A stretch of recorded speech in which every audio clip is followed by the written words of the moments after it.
नमस्कार मंडळी, आर्टोपुशलमध्ये आपलं स्वागत आहे. यापूर्वी आपण एक व्हिडिओ टाकला होता की स्विंग ट्रेडिंग कशा पद्धतीने करायला पाहिजे, कशा पद्धतीने चार्ट ॲनालिसिस करायला पाहिजे. तर त्या व्हिडिओमध्ये मित्रांनो बऱ्याच जणांची या ठिकाणी एक अडचण आहे की EMA हा कोणता वापरायचा, 9 EMA वापरायचा.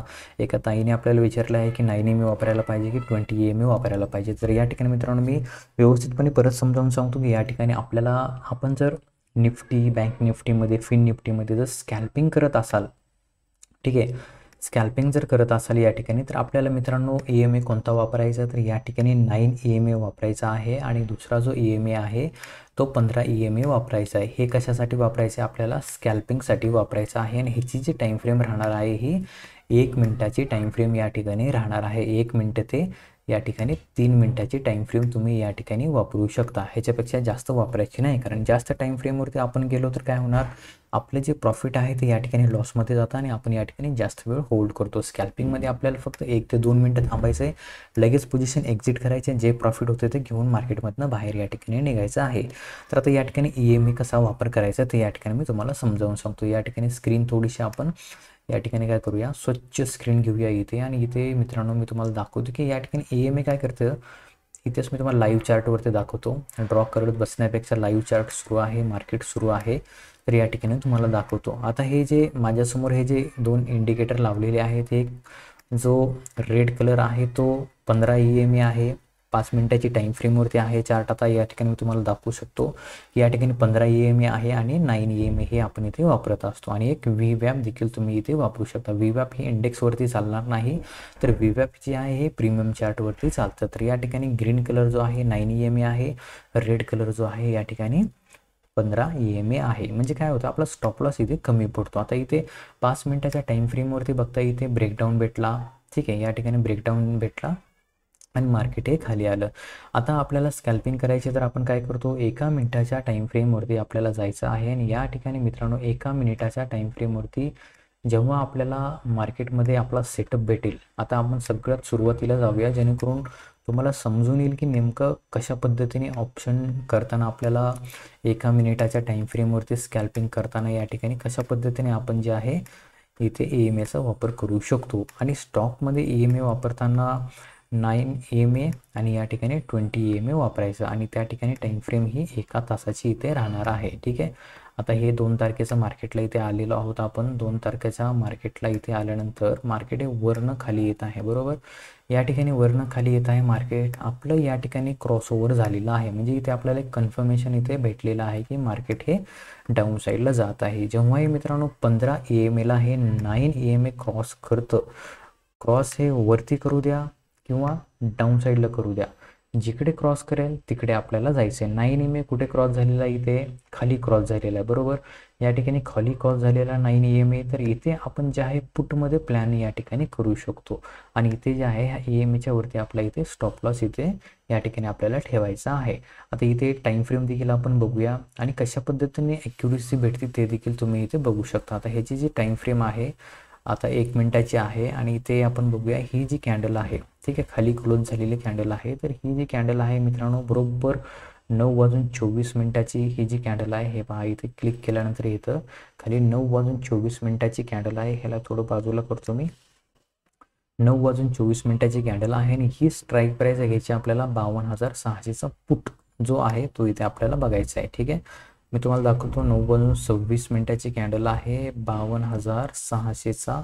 या ठिकाणी आपण काय करूया, एक सर्च करूया, 52,000 या ठिकाणी 600चा जो पुट आहे, ठीक आहे, 52,600चा जो पुट आहे बुडेल आहे 3 जुलैचा, तर ह्या पुटला आपण इथे ॲड करूया आणि इथे कॉल पण ॲड करूया. ठीक आहे.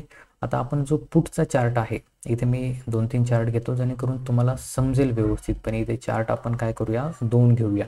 इकडे इंडेक्स राहील, इथे आपण जो आहे या ठिकाणी हा जो पुट आहे तो पुट इथे आपण लावूया, बरोबर. 9:24 कॅन्डल आहे, हा पुट देखील आपल्याला काय करायचं आहे, या ठिकाणी 1 मिनिटाच्या टाईम फ्रेमवरती इथे आणायचा आहे. आणि 1 मिनिटाच्या टाईम फ्रेमवरती आल्यानंतर 9:24 जी कॅन्डल आहे ती कॅन्डल बघा मित्रांनो तुम्ही कशा पद्धतीने जे आहे सपोर्ट घेतलेली आहे आणि तिथेच आपल्याला या ठिकाणी जे आहे एंट्री या ठिकाणी मारायची असते आणि छोटंसं स्कॅल्प करून इथे बाहेर मार्केटमध्ये निघायचं असतं. ठीक आहे. तर आता हा जो चार्ट आहे आपण 9 वाजून किती मिनटं म्हटलं आपण या ठिकाणी इंडेक्सवरती, जे की कुठे गेले, हां इथे बाण आहे आपला हा, ठीक आहे, 9 वाजून 24 मिनटं, ठीक आहे. इकडे आपल्याला EMA दिसते खाली क्रॉसवरत आहे, इथे ही कॅन्डल 20 आणि हे पहा हे 24 मिनिटाची कॅन्डल, ठीक आहे. तर ह्या कॅन्डलमध्ये इथे आपण एंट्री करायची असते, ठीक आहे. 9 वाजून 24 मिनिटाची ही कॅन्डल आहे. ह्या कॅन्डलमध्ये आपली एंट्री राहणार आहे. पुटमध्ये ह्या कॅन्डलचा जो लो आहे तो आपला स्टॉप लॉस राहणार. बघताय तुम्ही इथेही क्रॉसओव्हर झालेला आहे, इथेही क्रॉसओव्हर झालेला आहे.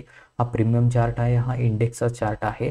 इथे आपण एंट्री करू शकतो. ह्या कॅन्डलचा लो जो आहे आपली रिस्क राहणार आहे. आणि मार्केटमध्ये बघताय तुम्ही एकाच कॅन्डलमध्ये इथे तुम्हाला एक छानपैकी प्रॉफिट झालेला. आता ते प्रॉफिटचा जर इथे आपण विचार केला तर या ठिकाणी बघताय तुम्ही क्रॉसओव्हर झाल्यानंतर इथे तुम्ही एंट्री केल्यानंतर मित्रांनो बघताय तुम्ही एकाच कॅन्डलमध्ये जवळपास तुम्हाला 42 पॉईंट भेटलेले आहेत. हे खूप झाले 42 पॉईंट. तुम्ही जर या ठिकाणी EMA क्रॉस होत नाही तोपर्यंत जर इथे थांबले तर तुमचं 100पेक्षा जास्त पॉईंट इथे तुम्हाला भेटून गेलेले आहेत. फक्त स्ट्रॅटर्जी फॉलो करायचे आणि त्यानुसार मार्केटमध्ये छोटे छोटे प्रॉफिट घेत या ठिकाणी राहायचं आहे, ठीक आहे. आता ही जी तुम्हाला मी म्हटलं की VWAP जे आहे ते प्रीमियम चार्टवरती लागतं. VWAPच्या जर या ठिकाणी वरती मार्केट असेल तर आपल्याला या ठिकाणी बुलिश राहायचं आहे. VWAPच्या जर खाली मार्केट असेल तर इथे आपल्याला बेरिशचा या ठिकाणी राहायचं आहे. म्हणजे बघता VWAPच्या वरतीच मार्केट आहे मित्रांनो. इथे जेव्हा मार्केट खाली आलं थोडंसं साईड वेज होऊन अगेन हे वरती गेलेलं आहे. म्हणजे आज जर आपण बघितले तर कॉलचे जे प्रीमियम आहेत हे सकाळी काही वाढलेले नाहीत. या ठिकाणी आपण ह्याला टाईम फ्रेम थोडी मोठी करूया जेणेकरून काय होईल की आपल्याला थोडं ओव्हरव्ह्यू इथे समजेल. बघता हे VWAPच्या वरती मार्केट हे गेलेलं आहे, त्याच्यानंतर खाली आलं थोडा वेळ.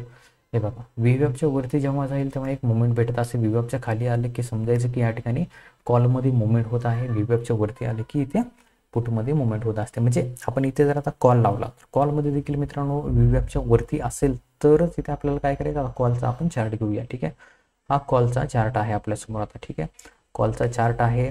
आता जवळपास 3 वाजून 18 मिनटं झालेले आहेत आणि बघताय तुम्ही VWAPच्या खालीच आहे.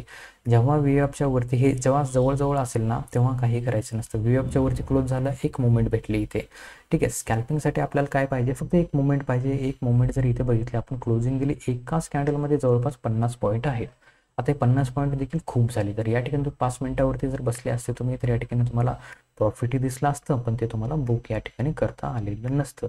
तर हे अशा पद्धतीने तुम्ही VWAPचा वापर करू शकता. 9 EMA आणि 15 EMAचा वापर करून या ठिकाणी तुम्ही स्कॅल्पिंग करू शकता.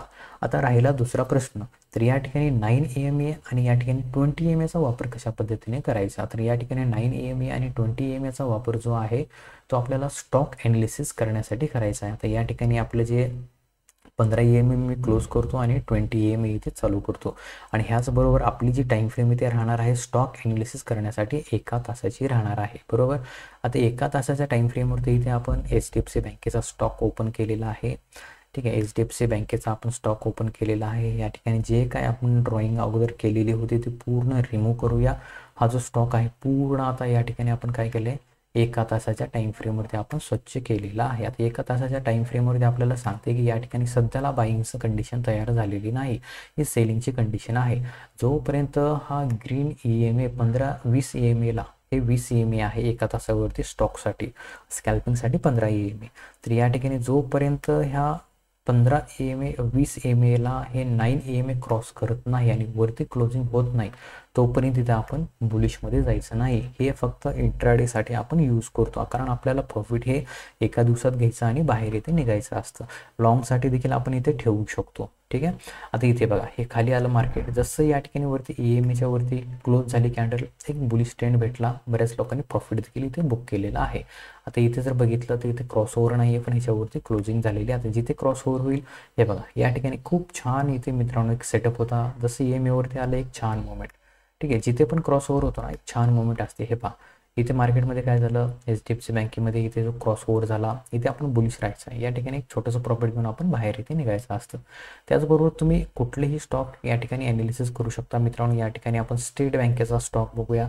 स्टेट बँकेचा जो स्टॉक आहे ह्याच्यामध्ये देखील आपण आता काय करायचं आहे, जे EMA आहे ते इथे आपल्याला बघायचं आहे, जे की 20 EMA आणि 9 EMAचा वापर आपल्याला करायचा आहे. जोपर्यंत ह्याच्यावरती जात नाही तोपर्यंत या ठिकाणी आपण ट्रेड कोणताही घ्यायचा नसतो. मी तुम्हाला ट्रेडिंग व्ह्यूवरती दाखवतो जेणेकरून तुम्हाला थोडंसं हे व्यवस्थित समजेल. तिथे बरेच स्टॉक असतात, तुम्हाला ॲनालिसिस कसं करायचं ते देखील मी तुम्हाला सांगितलेलं आहे. तर त्या पद्धतीने तुम्ही या ठिकाणी मित्रांनो ॲनालिसिस करू शकता. या ठिकाणी काय आहे, हे व्हीवॅप लावलेलं आहे. तर मी हे जे व्हीवॅप आहे मी काय करतो, इथे डिलीट मारतो हे, आणि इथे जे EMA आहे, ठीक आहे, मूविंग ॲव्हरेज, ह्याला मी काय करतो, ह्याचं 20 आलेलं आहे ॲटोमॅटिक. तर या ठिकाणी आपल्याला स्टॉक बघायचे आहेत. आता स्टॉक बघण्यासाठी तुम्हाला या ठिकाणी एक ॲरो दिसतो, ॲरोला क्लिक करायचं आहे. इथे तुम्हाला बरेच जे आहे स्टॉक दिसतील. ते स्टॉक तुम्हाला इथे दाखवतील कोणतं सेक्टर आहे, त्याचा PE रेशो काय आहे, व्हॉल्यूम काय आहे, टेक्निकल रेटिंग काय, सर्व गोष्टी इथे तुम्हाला दिसतील. तर या ठिकाणी TCS सांगत आहे स्ट्रॉंग बायसाठी. आपण TCSचा चार्ट ओपन केलेला आहे. वरती जो चार्ट आहे तो आपल्याला 1 तासावरती ओपन करायचा आहे, आणि स्ट्रॉंग बाय तरी ते दाखवत आहे, पण या ठिकाणी स्ट्रॉंग बायपासून खूप दूर गेलेला आहे. तर या ठिकाणी आपल्याला ट्रेड आता भेटणार नाही, कारण या ठिकाणी प्रॉफिट बुकिंग करायचे या ठिकाणी मार्केट आलेलं आहे जवळपास. जसं इथे कॅन्डलनी वरती क्लोजिंग दिली, आपला ट्रेड इथे बनत होता. ठीक आहे, त्याच्यानंतर आपण डायरेक्ट कुठलंही घेऊया, असं नाही की हेच घ्यायला पाहिजे, आपण कुठलंही उचलूया. ठीक आहे, आता या ठिकाणी बघा तुम्ही, हे कोणतं आहे, विप्रो सांगत आहे की बाय करायचं आहे. हे बघा, हे बायसाठी आहे. ठीक आहे, आता जवळपास काय आहे, EMAच्या जवळपास आलेलं आहे. इथे आपण EMAच्या खालची क्लोजिंग ठेवून इथे बायसाठी प्लॅन करू शकतो. ह्याच्यामध्ये कमीत कमी आपण 3 ते 5% प्रॉफिट हे सहज बुक करू शकतो. बघा कशा पद्धतीने वरती क्लोजिंग भेटली, छान मोमेंट इथे पाहायला भेटलेली आहे. ठीक आहे, हे बघा स्ट्रॉंग बाय इथे कुठला दाखवतोय, हा अंबुजा सिमेंट. हे मध्ये बघूया आपण की काय दाखवतंय. हे बघा, ह्याच्यामध्ये देखील एक स्ट्रॉंग बाय आहे सिग्नल. आता मित्रांनो की या ठिकाणी काय आहे, मार्केटने अगेन एक मोमेंट दिली, अगेन रिटेस्ट केली, इथे अगेन EMAच्या वरती क्लोजिंग देत आहे. तर इथे आपली एंट्री परफेक्ट बसते. इथे छोटासा स्टॉप लॉस, EMAच्या खालची क्लोजिंग, आपलं टार्गेट या ठिकाणी मित्रांनो जे की जवळपास बघताय तुम्ही. इथे जर विचार केला तर आपल्याला किती % टार्गेट या ठिकाणी भेटू शकतं. इथे जर एंट्री केली तर इथपर्यंत जवळपास 2 ते 3% या ठिकाणी टार्गेट आपल्याला या ठिकाणी भेटू शकतं. तर अशा पद्धतीने मित्रांनो तुम्ही जे तुम्हाला स्टॉक आवडतात ते तुम्ही ॲनालिसिस करू शकता, आणि मार्केटमध्ये दिवसाला कमीत कमी या ठिकाणी 3 ते 5% प्रॉफिट हे नक्कीच बुक करू शकता. फक्त स्कॅल्पिंगसाठी 9 आणि 15 EMA वापरायचा, त्याचबरोबर व्हीवॅप वापरायचा. ठीक आहे, स्कॅल्पिंगसाठी जे आहे मित्रांनो 9 EMA आणि या ठिकाणी 15 EMA वापरायचा, त्याचबरोबर व्हीवॅप वापरायचा आहे. आणि स्टॉकसाठी जे आहे 9 EMA आणि या ठिकाणी जे आहे 20 EMA वापरायचे आहे. 1 तासाची टाईम फ्रेम आपल्याला वापरायची आहे. स्कॅल्पिंगसाठी 1 मिनिट ते 3 मिनिटापर्यंत टाईम फ्रेम आपण या ठिकाणी वापरू शकतो. अजूनही तुम्हाला काही अडचणी असतील तर मला नक्की विचारू शकता मित्रांनो. पण हा व्हिडिओ कसा वाटला नक्कीच कमेंटमध्ये सांगा, आणि आपण जर चॅनलवरती नवीन असाल तर चॅनलला नक्कीच सबस्क्राईब करा. चला तर भेटूया पुढील व्हिडिओमध्ये. जय हिंद, जय महाराष्ट्र.